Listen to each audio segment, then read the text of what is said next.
Hi. So I finally watched Steins Gate and came in my pants, but is it really that good? Well, I thought it was until 4chan told me to read the visual novel. Actually, the visual novel is better. You should read the visual novel.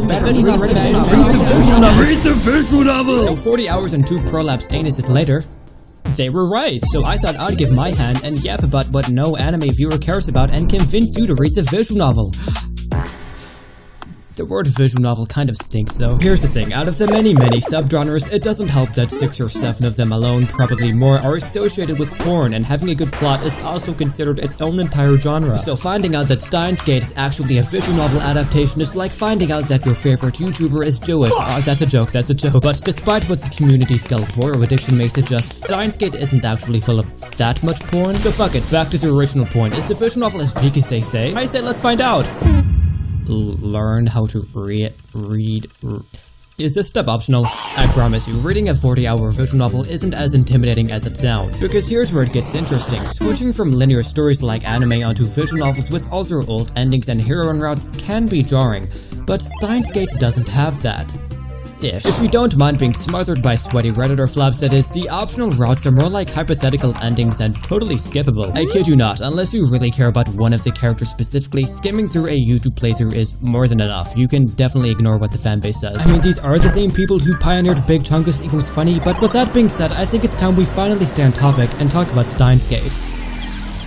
Is that an anime body pillow? I'm assuming most of you have already watched Steins Gate, but in the off chance you haven't, Steins Gate is a drama mystery focused on time travel with its pacing being separated into 10 main chapters. The first half setting up the plot, and the second half where shit hits the fan. What sets Steins Gate apart from most visual novels is a mechanic in which you alter the plot being tied to sending emos on your phone, but just like most visual novels, it's only actually the illusion of free choice once you realize the true ending requires a walkthrough guide. But why should I read this when I can watch the anime? Is what every sensible person is probably thinking. Ain't that just a question?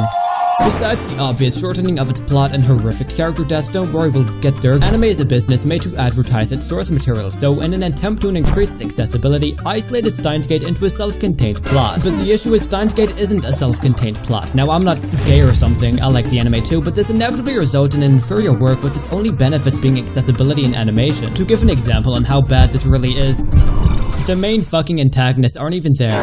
On a quick side note, not very quick after all, what's cool about Steins Gate is that it can still be read standalone. Of course, reading the rest of SCI-ADV, that's what it's called by the way, helps, but here's the issue. Most SCI-ADV fans fill out the door when explaining this by following up with preachy infomercials every time on why you must read the other SCI-ADV entries, which I think is stupid if their goal is to entice newcomers, since all that ever seems to do is turn people away. So with the well thoroughly poisoned and enough paint huff to kill a horse, let me shut up and get back to the plot.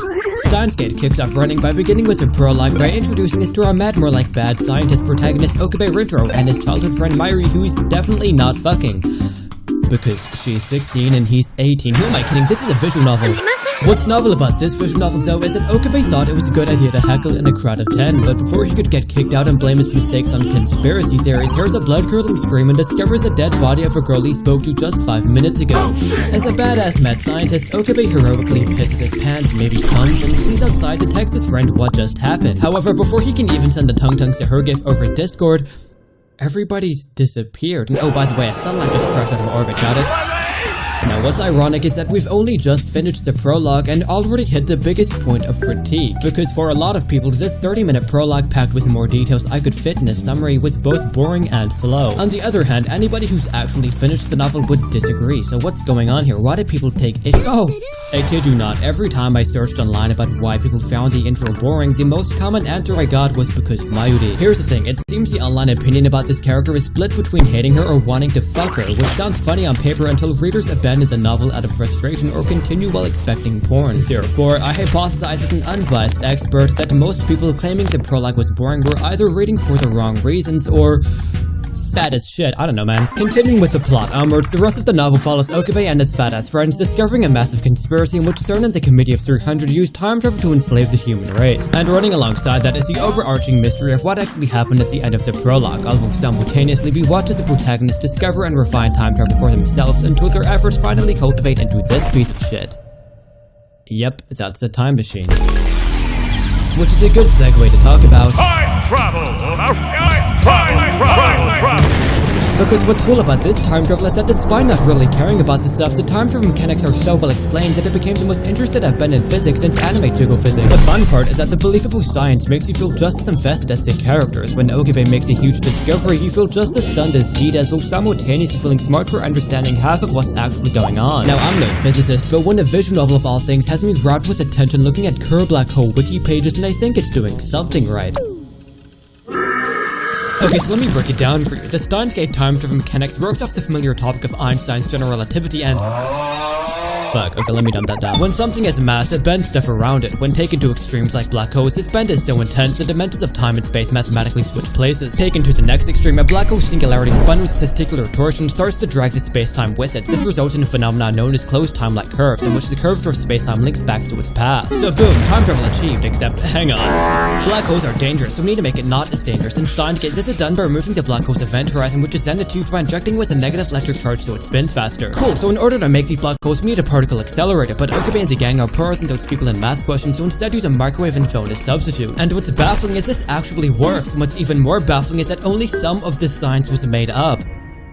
Brother, I ask many times, yet I see no tiki. Now, is any of this actually possible? No. From what I understand, I'm no expert. Microwaves aren't actually miniature particle accelerators. Now, I'd love to go in more detail, but what's important is that the actual possible stuff makes the non-believable stuff, well, believable. And what's even more believable, that's a lot of believables, is the conspiracy theory all of this is even based off. This is where it gets interesting, because everything I just mentioned, from CERN to rotating black holes, is actually from the real-life John Titor conspiracy theory, except now he's a hot anime girl with boobs. And it doesn't stop there, like half the plot in Steins Gate is pulled from real-world conspiracies, and I love it. Here's what makes it cool. Fictional conspiracy theories like Anne Frank having superpowers in Madoka only matters if you already care. But non-fictional conspiracies like Palantir having supplanted the US government directly relate to our world. Am I even allowed to say that? And combined with the believable science I just explained makes Steins Gate relevant in a way total fiction never could, so hopefully that convinces you to read the visual novel. But just to summarize for those who were maybe checking off in the back, 4chan's pretty cool, man.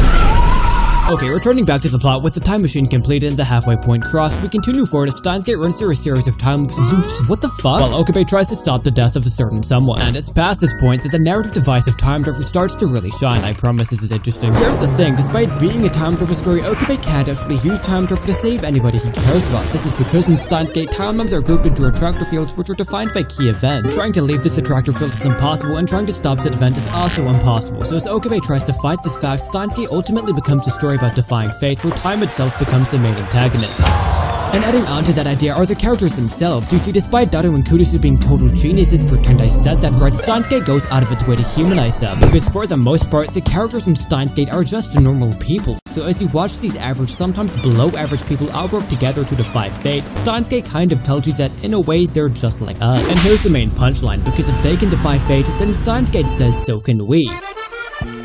Which is why the art style is so chopped at times, because they were meant to look like us. So if you like that kind of idea and want to see cool time looping, then you should probably, you know, read the visual novel. Now, I know I just spent 8 minutes convincing you to read text on a screen, but there's just one small caveat I'd like to point out. Even though Steins Gate is a story about defying fate and affirming free will, the irony is that, just like I said earlier, the true ending requires a walkthrough guide. So unless you want to end up like this guy, this step is not optional, and you should probably find yourself a walkthrough guide. Second caveat, I guess I lied earlier, if you want to change this ugly ass font, upgrade resolution, or a bunch of other things, you should install the Committee of Zero patch. I promise it's a quick and easy install, so I'll leave the website link in the description. Not sponsored, I use myself, it's free. Got it? Okay, we're done. Now, at the time of recording, Steins Gate is getting a remake soon, so with the video's conclusion drawing near, you might be wondering if it's still worth buying. So let me make things clear. Steins Gate has already been remade twice already if you include the anime, and every time it's either worse, shorter, or both. And with every new piece of info making the reboot seem worse and worse, I think it's safe to say that the original game is still going to be the definitive version even after the re-release. Here's the thing, Steins Gate being a visual novel doesn't even need a remake to begin with, even when considering that it released in 2009. So anything after that is either superfluous in the best case scenario, a total downgrade, or more realistically just a mixed bag. And in the unexpected event the reboot actually winds up being good, it'll be for entirely different reasons, because it'll probably be its own entire game. So with the video finally reaching its conclusion at 9 minutes for you, 2 months for me, and 10 years for Okabe, I think it's finally time to revisit the premise and wrap this thing up.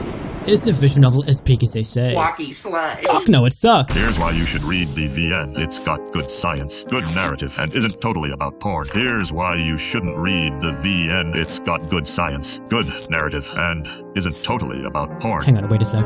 It's not up to me if you read the Steins Gate visual novel or not. Maybe you'll watch it instead, maybe you'll fuck off to Nekopara, I don't know. But with nothing else left to give but my personal opinion, I would like to add that the Steins Gate soundtrack is a certified banger. And at only 40 hours, Steins Gate is both a great entry point for newcomers and also a great read in general, unless you're a ReZero fan, in which case it's continuously dog shit, so you should totally play it, man. But fuck all that. What we really want to know is, can you crack the femboy?